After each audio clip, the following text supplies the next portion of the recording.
One of my good friends just parked at Timmy's, and my good friend Miss Ohio, she's gonna want. I was telling her I was gonna make this video on my racist cousin Rob in Farmington, and the guys at the sewing shop I was telling about this, and they were shaking their heads. They're like, "Oh my god!" And okay, not everybody in Michigan is like this. When you hear how this guy is, you're gonna say, "Oh my!" The golfer isn't anywhere near like this guy. Well, it's this one's gonna be funny, scary, and sad. Okay, I'm gonna show you the upholstery shop. I was working there for I think 2 months or 3 months. This is back in 94. Shop's still there. I don't see Rick's. Well, you can see right here.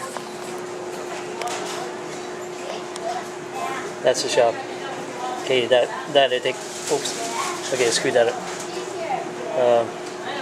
This is Grand River. That's it's in Farmington. Okay, I left the tire shop to go there.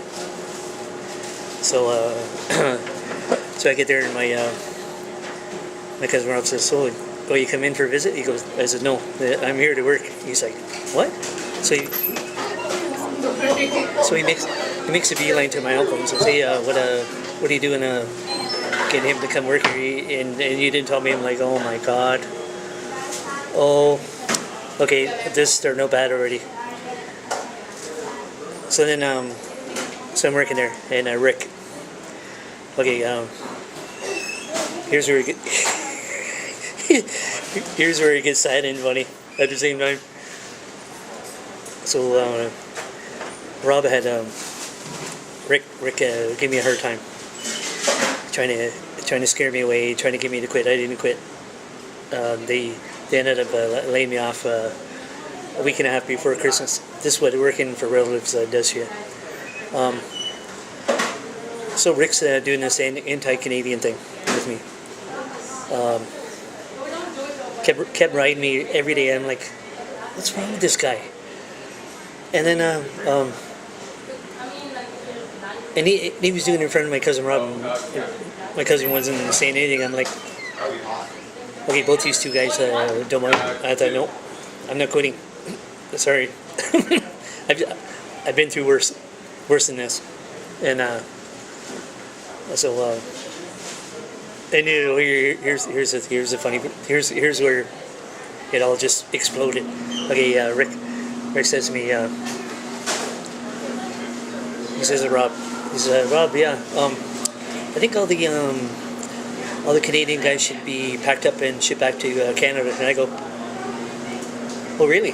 And I says, well, Rob, I guess me and you got to go back. Rick says, and Rick goes, what are you talking about? I'm like, oh, now we're gonna have some fun. I says, so apparently you didn't know you were working for a Canuck. He's like, what? And I says, oh, you didn't know Rob was born in my hometown? Oh. I says, all that anti-Canadian thing? And I says, I know more about that guy than you do. He just shut right up. He didn't say anything for the next 3 days. Well, after 3 days, that's when they laid me off. I wasn't going to quit. I didn't quit. And, okay, and so my racist cousin, always very, very, the last time I was there, I think I was, okay, before 94, I think it was 16. And I had a good idea. He was kind of like, not the greatest to deal with. And then when I went there in 94, oh, no, he's like so bizarre. Very. And anti-black, anti-everything, hardcore. Here's another incident that happened. So I was cleaning in the front there, cleaning the carpet and certain things, and this guy calls up for quote on some furniture to get it reupholstered. And my cousin, oh my god, couldn't believe it. I know what I heard.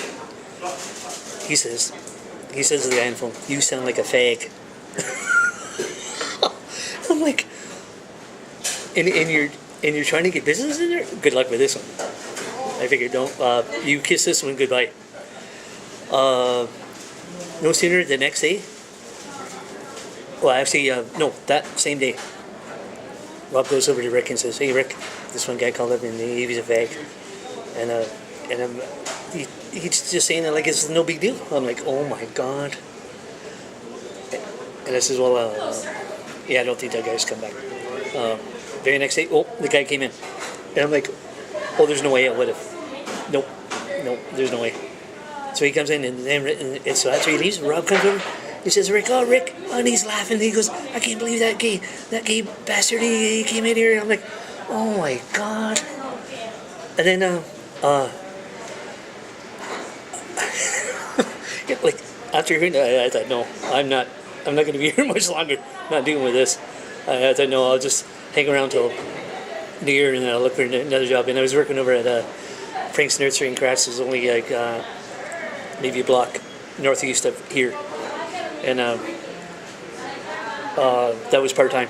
And then after I wasn't over here anymore, and then they put me in full-time, and then after Christmas it got knocked down to part-time, and then I couldn't afford to live there, and I said, no, I had enough.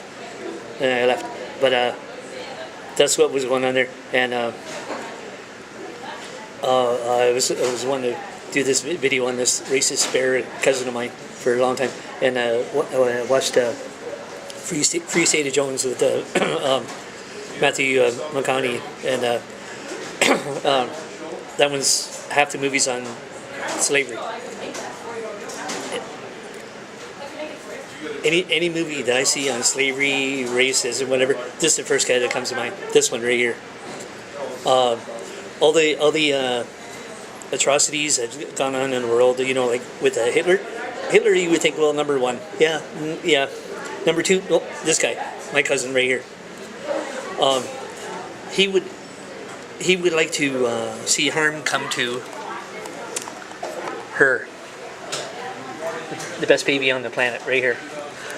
He would like to see her and anybody her color disappear from the planet, and you can bet the firm. And back in the '60s when there used to be race riots. Well, he would have been too young for that, but picture him being 18 or 20. Oh, he'd be right in on that. Well,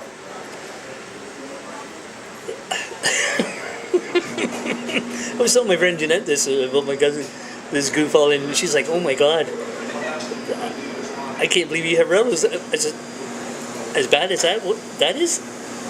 They're worse on the Canadian side. And she's like, no way. Yep. Well, my cousin Rob would have had to work extra hard to be beaten the spares on this side of the border. They're worse than him. Some are racist. Some don't have to be racist to be worse than this guy. Oh no, they're bad. I wouldn't wish them on my worst enemy.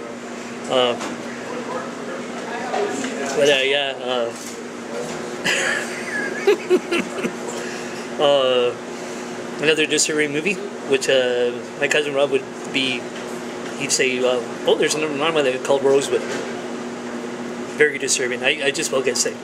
Okay, I couldn't believe it. And I was telling friends, that's not even half the stuff that went on during that time.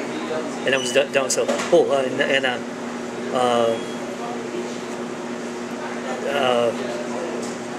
The upholstery shop there, he has a sign of that. I don't know who it is, but it's very likely Republican, because he would have, hearing the way Trump talks, he would have said, that's her guy. Elmer Fudd, yeah. Rob would have made a great vice president. Elmer Fudd too. This is freaking spares. Oh my god. Well, anyway, I'll be posting this on. I'm on spin right now. I'll post this when I get home, and I gotta make my friend Robert. He's in Mexico. See, that's another one. My cousin Rob would say, "Oh, gotta get rid of him." Goof. Oh yeah, okay. So I didn't want to forget this one. Okay. One day I was with my uncle. We were going to get some furniture, and so we're going down the road, and a cop passes, and my uncle's like waving, and I'm like, why is he waving at the cop? The cop doesn't even know who he is. And then he says, well, yeah, I'm good friends with Bill, who was Rick's dad. And I'm like, okay, I put two and two together here. Okay, here's what happens. He hires him, so some trouble happens later on.